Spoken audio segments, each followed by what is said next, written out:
خوش آمدید۔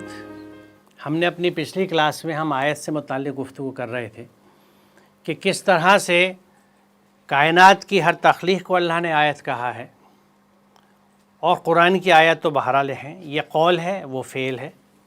تو اس انداز سے ہم یہ کہہ سکتے ہیں کہ قرآن دو ہیں، ایک وہ قرآن جو آیات کی شکل میں لکھا ہوا ہے، اور ایک وہ قرآن، وہ کتاب جو اس پوری کائنات پہ پھیلی ہوئی ہے۔ اور اس انداز سے ایک جگہ قرآن میں ذکر بھی ہے کتاب کا، اس کائنات کو کتاب کے طور پہ۔ خیر آگے چلتے ہیں۔ تعیہ کے معنی ہے کسی جگہ ٹھہرنا، تعیہ بالمکان، وہ اس جگہ ٹھہرا اور دیر لگا دی۔ ابن فارس نے کہا ہے کہ اس کے بنیادی معنی ٹھہر کر غور و فکر کرنا اور قصد و ارادہ کرنا ہے۔ ٹھہر کر غور و فکر کرنے کی خصوصیت سے آیت کی بڑی اہم شکل سامنے آتی ہے۔ اس کے معنی یہ ہے کہ دنیا میں جس قدر چیزیں ہیں ہر ایک آیت اللہ ہے، لیکن یہ اسی کے لیے آیت ثابت ہو سکتی ہیں جو ان پر ٹھہر کر، رک کر غور و فکر کرے گا۔ اس طرح غور و فکر سے اس کی توجہ ان اشیاء کے خالق کی طرف مڑ جائے گی۔ اسی طرح قرآن کریم کی آیت پر بھی رک کر غور و فکر کرنے سے انسان منزل کو پا سکتا ہے۔ اگر کسی آیت پر رک کر غور و فکر نہ کیا جائے تو انسان کو حقیقت کا پتہ نہیں دیتی، یعنی وہ صحیح معنوں میں آیت نہیں بنتی۔ یہ بڑا اہم نقطہ ہے، کیونکہ بچپن میں جب مجھے ناظرہ قرآن پڑھایا گیا تھا تو مجھے معلوم ہے کہ کہا جاتا تھا کہ آگے آیت اور اب آپ رک جانا ہے، اور جو صوتی تبدیلیاں آتی ہیں کہ یہ تن نہیں ہوگا، لیکن اس سے آگے یہ کسی نے نہیں بتایا تھا کہ میں آیت پہ رک کیوں رہا ہوں۔ یہاں اس بات کی وضاحت ہوتی ہے کہ ہم رکتے اس لیے ہیں کہ جو ہم نے پڑھ لیا اس پہ غور و فکر کر لیں، اور غور و فکر کیا تو وہ آیت بنی، ورنہ وہ آیت بنی ہی نہیں۔ یہی کیفیت کائناتی آیات کے ساتھ ہے۔ مثال طور پہ میں یہ سمجھتا ہوں کہ میں پلانٹس کے پاس رک گیا، ان کا مطالعہ شروع کر دیا، وہ میرے لیے آیت بن گئی، میں ایک علم نباتات کا طالب علم بن گیا، یا بوٹینسٹ بن گیا، پلانٹ سائنٹسٹ بن گیا۔ تو جو جس آیت کے پاس رکا اور اس کا مطالعہ شروع کر دیا، اس نے اس آیت کو پہچان لیا، اس کو جان لیا۔ تو سب سے اہم چیز جو ہے وہ چاہے قرآنی آیات ہوں یا کائناتی آیات ہوں، ان پہ رک کر غور و فکر کرنا، تدبر کرنا، یہ مطلوب بھی ہے اور مقصود بھی ہے۔ اب یہ ایک آیت ہے جو رات میں آسمان آپ کو نظر آتا ہوگا، اس میں اتنے بڑے گولے آپ کو نظر نہیں آتے ہوں گے، یہ اس لیے دکھایا گیا ہے کہ یہ پاس ہے، وہ دور کا آسمان ہے۔ اس آسمان میں یہ جو کرے تیر رہے ہیں، گولے ہیں بڑے بڑے، سورج سے بھی بڑے بڑے، اور کروڑا کروڑ، ان کو روکے ہوئے کون ہے؟ انہیں کس نے تھام رکھا ہے؟ کوئی ستون نہیں ہے، کوئی رسی نہیں ہے۔ اچھا، اس کی مثال میں اس طرح بتاؤں، جیسے اکثر بچپن میں ہم لوگ ایک کھیل کھیلا کرتے تھے، کیونکہ ہم لوگ کے زمانے میں وہ گیجٹس اور ٹیلی ویژن نہیں تھے، کہ پرانا میگنیٹ کہیں سے ٹوٹا ہوا مل گیا تو ایک کاغذ کے اوپر سوئی رکھی اور نیچے میگنیٹ رکھ کے سوئی کو گھماتے تھے۔ پتہ نہیں آپ نے وہ کھیل کھیلا یا نہیں کھیلا، کھیل کے دیکھیے گا۔ پھر دو بچے اگر بیٹھے ہیں تو سوئی بیچ میں رکھ کے ایک نے میگنیٹ ادھر رکھا، ایک نے ادھر، تو وہ کبھی سوئی ادھر جائے گی، کبھی ادھر جائے گی۔ ایک پوزیشن ایسی آ سکتی ہے کہ سوئی بیچ میں تھرا رہی ہے، نہ ادھر جا سکتی ہے نہ ادھر، کیونکہ دونوں طرف جو میگنیٹس ہیں ان کے فورسز وہاں پہ نیوٹرلائز کر رہے ہیں ایک دوسرے کو آ کے، تو وہ وہاں رک گئی ہے سوئی۔ اب تصور کیجئے ایسے اگر دو میگنیٹ اوپر اور نیچے لگا لیں تو میں کاغذ ہٹا دوں تو وہ سوئی معلق ہو جائے گی۔ چاروں طرف ہے میگنیٹک فورسز کا، جہاں پہ کنورجنس ہو رہا ہے وہاں کے وہ سوئی معلق ہو گئی۔ تو اس طرح میگنیٹک فورسز سے میں نے سوئی کو معلق کر دی۔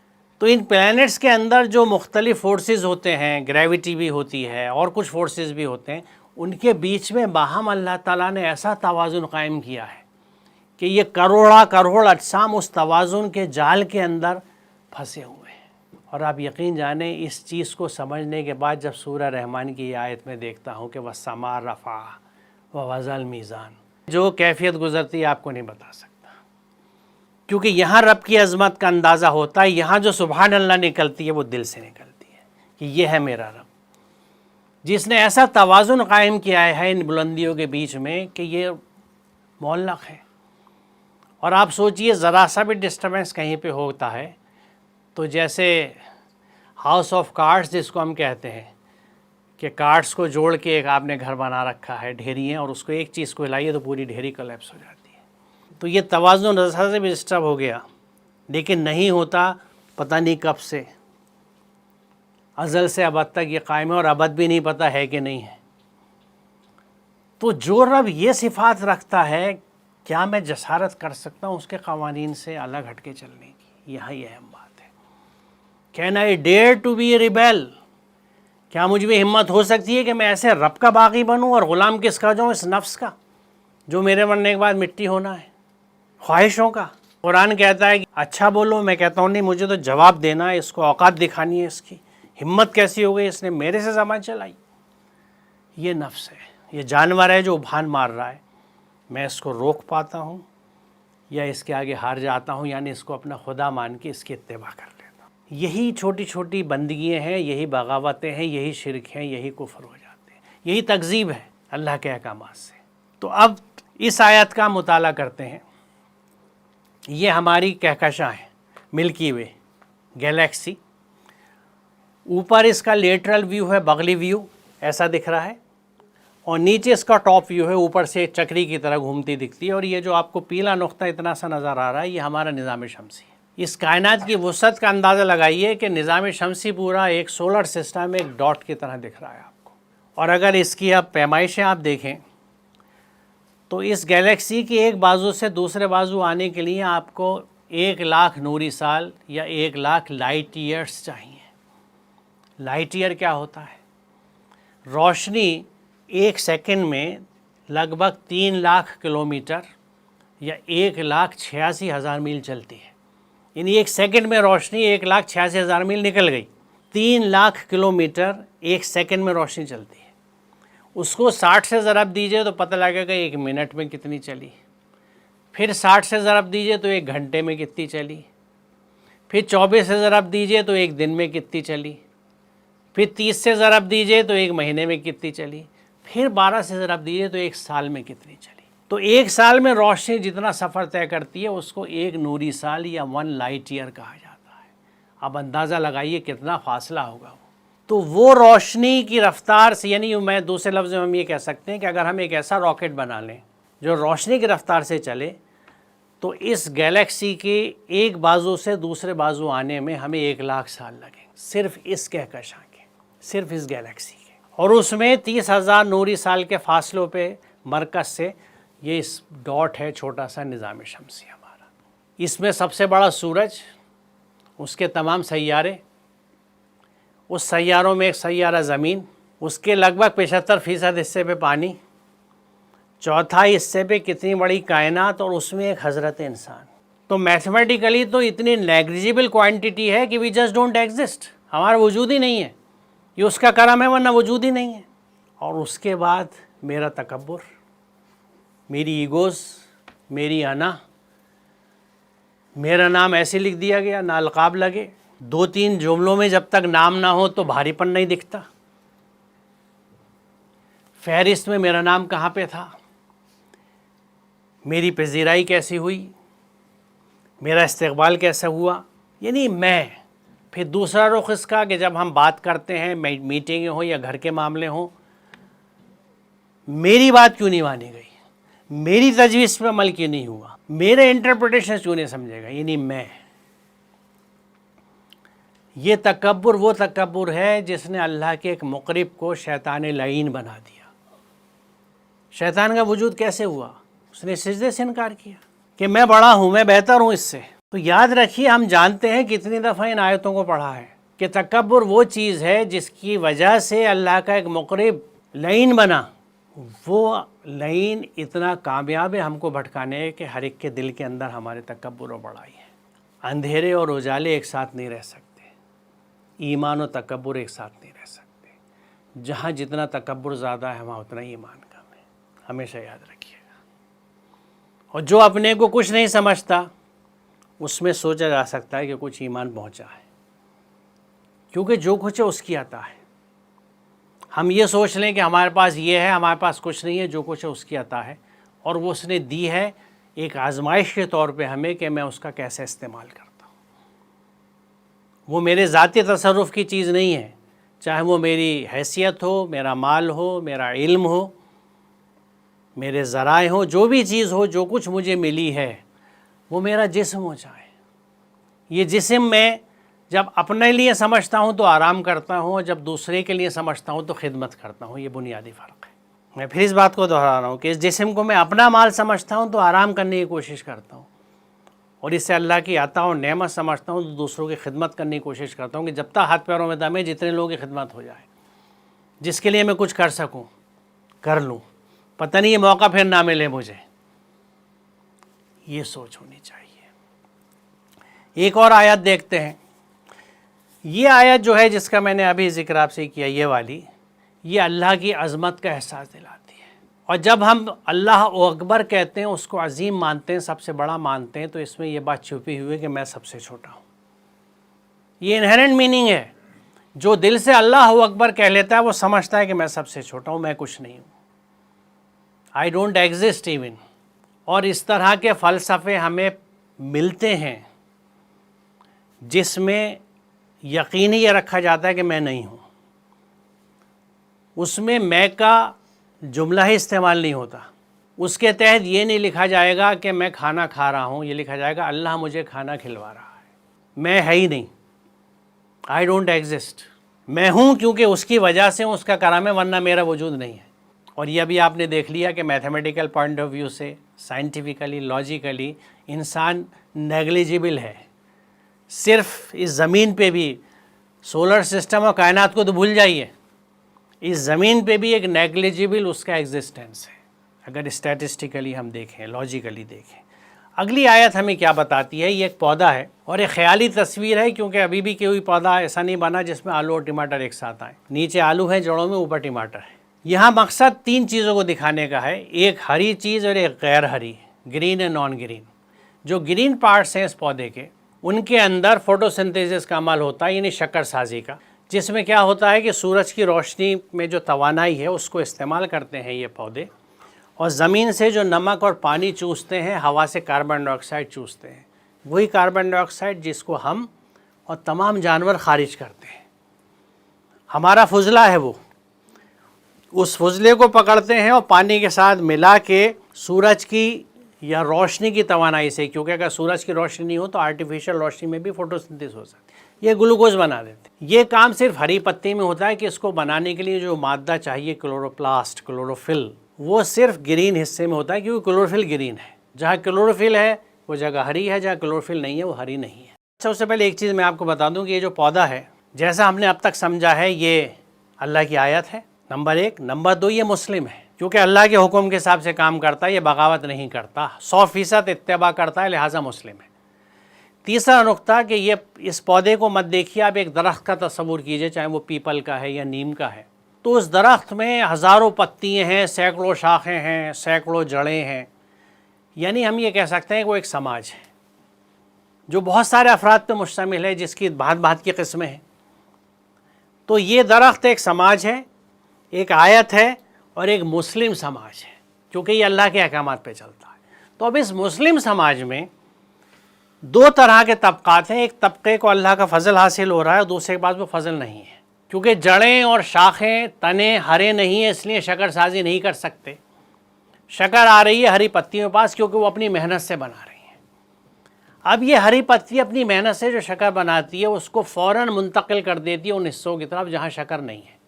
اب یہ نفسیات دیکھیے، ہری پتی اپنی محنت سے غذا بناتی ہے، لیکن اپنے پاس جوڑ کے نہیں رکھتی ہے، تو میں نے اپنی محنت سے بنائی ہے، میں کیوں کسی کو دوں، ھذا من فضل ربی. وہ فوراً تقسیم کرتی ہے ان حصوں کی طرف جہاں وہ شکر نہیں ہے. اور اس کے لیے ایک لا ہے جس کو لا آف ڈیفیوژن کہتے ہیں، قانون نفوذ پذیری.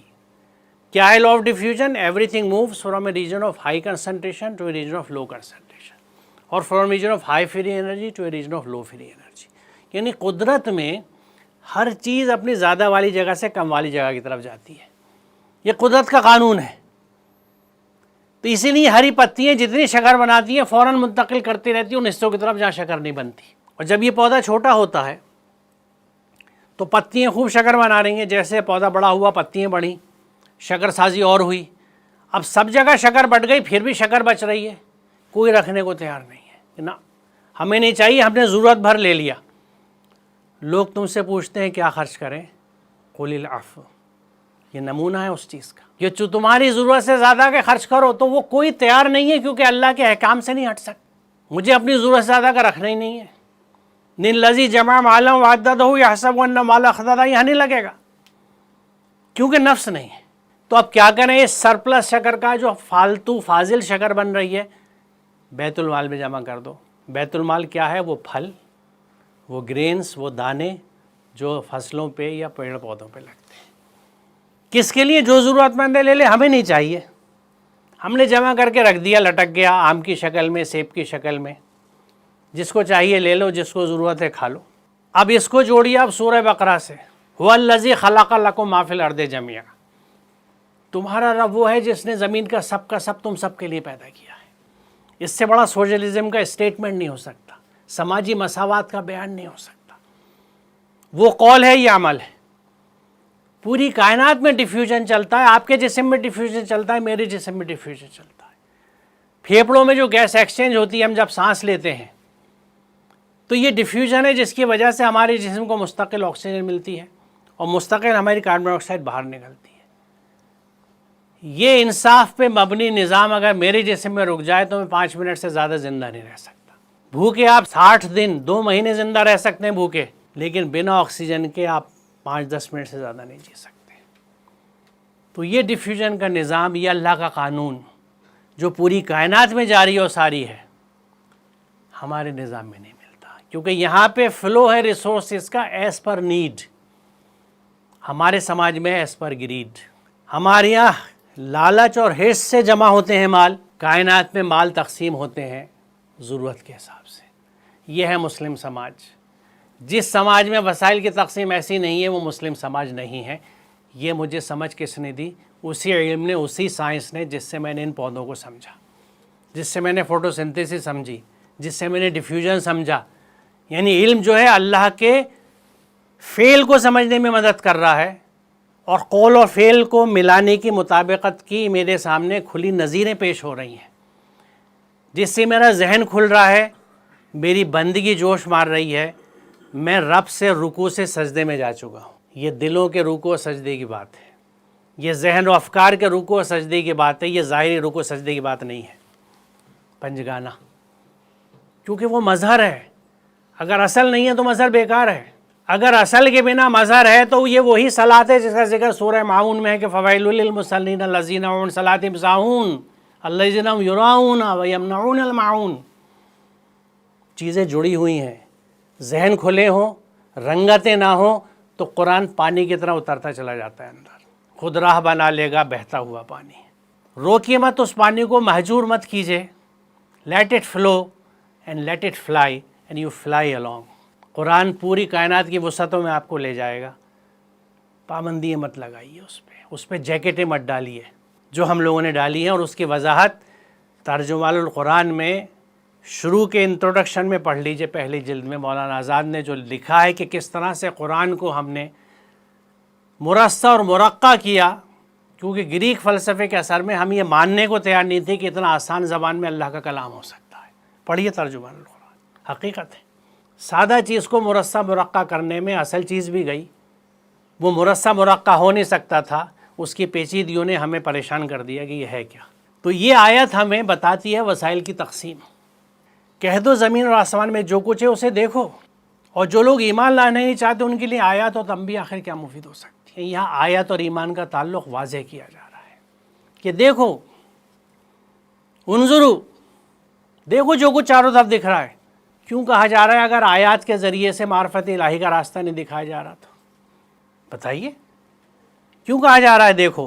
اور پھر کتنی بڑی بات کہی جائیے کہ قد فصلنا الآیات لقوم یعلمون، ہم نے آیات کھول دی ہیں ان لوگوں کے لیے جو علم رکھتے ہیں۔ لقوم مسلمون نہیں کہا گیا کیونکہ یہ انڈرسٹوڈ ہے کہ مسلم جو ہوں گے وہ تو صاحب علم ہوں گے ہی ہوں گے، اور اصل چیز علم تھا، اس لیے لقوم یعلمون ہم نے اپنی آیات کھول دی۔ آج دنیا میں اللہ کی آیات کن ممالک میں کھل رہی ہیں جہاں علم ہے؟ ڈسکوریز کہاں پہ ہو رہی ہیں؟ ابھی کل فزکس کا نوبل پرائز اناؤنس ہوا، اور آپ اندازہ لگائیے کہ 97 سال کا ایک شخص نوبل پرائز لیتا ہے۔ مجھے معاف کیجئے، کہنے دیجئے کہ ہماری یہ عمر جو ہے وہ تو ارکان کی ادائیگی میں چلی جاتی ہے، کیونکہ میرے ریٹائرمنٹ کا مطلب یہ ہے کہ اب مجھے زیادہ مصلی پہ وقت گزارنا ہے، زیادہ تسبیح کے ساتھ وقت گزارنا ہے۔ یعنی اتنی عمر گزارنے کے بعد بھی نہ میں صلاۃ کو سمجھا، نہ مصلی کو سمجھا، نہ تسبیح کو سمجھا، نہ سباح کو سمجھا، کیونکہ مجھے کسی نے سمجھایا نہیں۔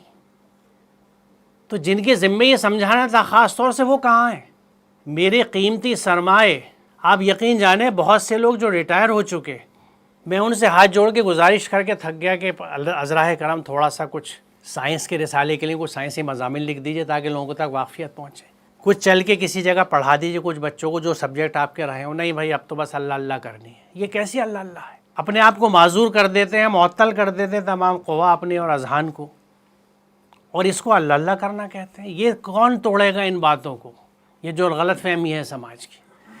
تو آیات کھول دی اللہ نے ان قوموں کے لیے جو علم رکھتے ہیں. اب دیکھیے کچھ علم سے متعلق یہ جو آیات ہیں کہ وہی ہے جس نے سورج کو اجیالا بنایا اور چاند کو چمک دی. یہاں ضیاء اور نور کا فرق آپ کو ملے گا، اور اس کے لیے منزلیں مقرر کی تاکہ تم برسوں کی گنتی اور حساب معلوم کرو. اللہ نے یہ سب کچھ برحقی پیدا کیا ہے، وہ اپنی نشانیوں کو کھول کھول کر پیش کر رہا ہے ان لوگوں کے لیے جو علم رکھتے ہیں. جو علم رکھتا ہے وہ جانتا ہے کہ سورج کے اندر نور پیدا ہو رہا ہے، انرجی جنریٹ ہو رہی ہے، کیونکہ وہاں پہ ری ایکشنز ہو رہے ہیں، اور چاند جو ہے وہ اس روشنی کو ریفلیکٹ کر رہا ہے. ادھر ضیاء ہے ادھر نور ہے. 1400 سال پہلے یہ کنسیپٹ قرآن ہمیں بتاتا ہے، لیکن چونکہ قرآن کو ہم نے سمجھنا بند کر دیا، اس لیے یہ چیزیں باہر کے لوگوں نے ڈسکور کریں، ہم نے نہیں کری. ہمارے لیے قرآن عقیدت کی کتاب بن چکا تھا، اور برسوں کی گنتی کا حساب. اب یہ علوم وہ علوم ہیں جن کو آج ہم سائنسز کہتے ہیں، اور ہم نے الگ کر دیا ہے ان کو دنیاوی علوم کہہ کے، اپنے سے بالکل الگ کر دیا ہے. کیا وہ لوگ جنہوں نے انکار کر دیا غور نہیں کرتے کہ سب زمین اور آسمان باہم ملے ہوئے تھے، پھر ہم نے انہیں جدا کیا اور پانی سے ہر زندہ چیز پیدا کری. میں نے باٹنی میں اوریجن آف لائف میرا فیوریٹ سبجیکٹ تھا، 22-23 سال پڑھایا، اور اس میں یہ پڑھایا کہ پانی میں کس طرح لائف شروع ہوئی. بلکہ اس پہ اردو میں کتاب بھی میں نے اب لکھی ہے، زندگی کی کہانی، جو وگیان پرسار سے چھپ رہی ہے، اگلے مہینے میں شاید آ جائے گی. تو پانی میں زندگی شروع ہوئی. آج سائنٹسٹ کی ڈسکوریز ہیں، قرآن میں کب سے لکھا ہوا ہے، ہم نے ان چیزوں کو ریلیٹ نہیں کیا، ہم اسے سمجھ نہیں سکے کیونکہ ہم نے علمی احاطہ نہیں کیا ان آیات کا. پھر بھی تم ایمان نہیں لاتے، یعنی یہ سب دیکھنے کے بعد بھی تمہیں اللہ کی عظمت کا احساس نہیں ہوتا، تم اس کے سسٹم میں نہیں آتے، اس کے پالے میں نہیں جاتے، اس کے گروپ کو جوائن نہیں کرتے. یو ڈونٹ سبمٹ ٹو ہم، اس کی بندگی میں نہیں آ جاتے. اور ہم نے زمین میں پہاڑ جما دیے تاکہ وہ انہیں لے کے ڈھلک نہ جائے، اور اس میں کشادہ راہیں بنا دی شاید کہ لوگ اپنا راستہ معلوم کر لیں. اور ہم نے آسمان کو ایک محفوظ چھت بنا دیا. آج اوزون لیئر اور ایٹماسفیئر پروٹیکشن کی کتنی بات ہوتی ہے. محفوظ چھت ہے جو ہمیں بہت سی خطرناک شعاؤں سے، ریڈیشن سے محفوظ کرتی ہے. اٹ پروٹیکٹس اس. مگر یہ ہے کہ کائنات کی نشانی کی طرف توجہ نہیں دیتے. اب یہ ترجمہ نگار کی بات ہے، کائنات کی نشانی کہہ دی. سمپل بات یہ کہی گئی ہے کہ وَهُمْ عَنْ آیَاتِهَا مُعْرِضُونَ، ہماری آیتوں سے اعراض برتتے ہیں. کن آیتوں سے اعراض ہم برت رہے ہیں؟ ان کائنات کی آیات کا جن کا علم ہے، کیونکہ ان کا علم ہم سیکھتے نہیں. حصول علم ہمارے یہاں منع ہو گیا، سائنس سیکھنا پڑھنا منع ہو گیا. سائنس اسلام کے دائرے میں نہیں ہے، باہر کی چیز ہے. جبکہ ایک چیز میں آپ سے عرض کروں جو پچھلی کلاس میں بھی ہم نے گفتگو کری تھی کہ دین کے مفہوم میں قانون شامل ہے. تو اللہ کی کائنات میں جو قوانین چل رہے ہیں ان کا مطالعہ کیسے دین سے باہر ہو سکتا ہے؟ یہ تو عین دین ہے، دین علم کا حصہ ہے. تو کہیں سے بھی یہ معاملہ فٹ نہیں ہوتا کہ یہ کیا ہوا، لیکن بہرحال آگے کے لیے ہمیں سوچنا ہے، جو ہوا سو ہوا. یہ دیکھیے آپ، کیا تم دیکھتے نہیں ہو کہ اللہ آسمان سے پانی برساتا ہے؟ پوری ایک سائنس ہے کلائمیٹ کی. پھر اس کے ذریعے سے ہم نے مختلف رنگتوں کے پھل نکالے. یہ باٹنی میں رائپننگ آف فروٹس ایک پورا چیپٹر ہے فزیولوجی کا، کہ کس طرح سے پھل پکتے ہیں، ان کے ذائقے بدلتے ہیں، ان کی رنگتیں بدلتی ہیں. اور پہاڑوں کے مختلف حصے سفید و سرخ، یہ پوری جیولوجی ہے کہ راک فارمیشنز کیسے ہوتی ہیں، کیسے چٹانیں وجود میں آتی ہیں. سفید و سرخ کی ان کی بھی رنگتیں مختلف ہیں اور بہت گہرے سے ہیں. اور اسی طرح انسانوں، جانوروں، مویشیوں کے رنگ بھی الگ الگ ہیں. یہ پوری جینیٹکس ہے جو ہمیں بتا دیے کہ رنگتیں کیسے طے ہوتی ہیں، میلانین پگمنٹس کیا ہیں، کس طرح سے رنگتیں کھال میں آتی ہیں. حقیقت یہ ہے کہ اللہ کے بندوں میں سے صرف علم رکھنے والے لوگ ہی اس سے ڈرتے ہیں. انما یخشی اللہ من عبادہ العلماء، یہ قرآن کہہ رہا ہے. کیونکہ جو علم رکھتا ہے وہ اللہ کی عظمت کو پہچانے گا، وہ ڈرے گا. اور ڈر کے آگے پیار ہے، عشق ہے، اور وہ جیت بھی ہے. کہ جب اللہ سے ڈرتے ہیں اور اس ڈر سے اس کی بندگی میں آتے ہیں دل کے ساتھ، نہ حرج ہے اور نہ کراہت ہے، دونوں چیزیں اسلام میں نہیں ہیں. تو دل سے جب ہم جڑتے ہیں اس کے ساتھ تو پھر وہ عشق بدل جاتا ہے، یہ کیفیت آ جاتی ہے اس میں. تو یہ جو پہاڑ آپ کو دکھ رہے ہیں، یہ میرے ہاتھ سے لیا ہوا فوٹو ہے، مکے کے پاس کی پہاڑی ہے. یعنی جب یہ آیتیں اتر رہی تھیں، لوگوں کو پہاڑ چاروں طرف، کتنے واضح رنگتیں آپ کو دکھ رہی ہیں، بینڈز دکھ رہے ہیں پورے کلرز کے. تو یہ چیزیں ہیں، مظاہرے چاروں طرف دیکھنے کے ہیں جن کو آپ دیکھ سکتے ہیں. تو آج کی کلاس میں ہم یہیں رکتے ہیں اور آیتوں کے اس سلسلے کو، اسلام کے اور سائنس کے اس تعلق کو انشاءاللہ آگے ہم اگلی کلاس میں مکمل کریں گے۔ شکریہ۔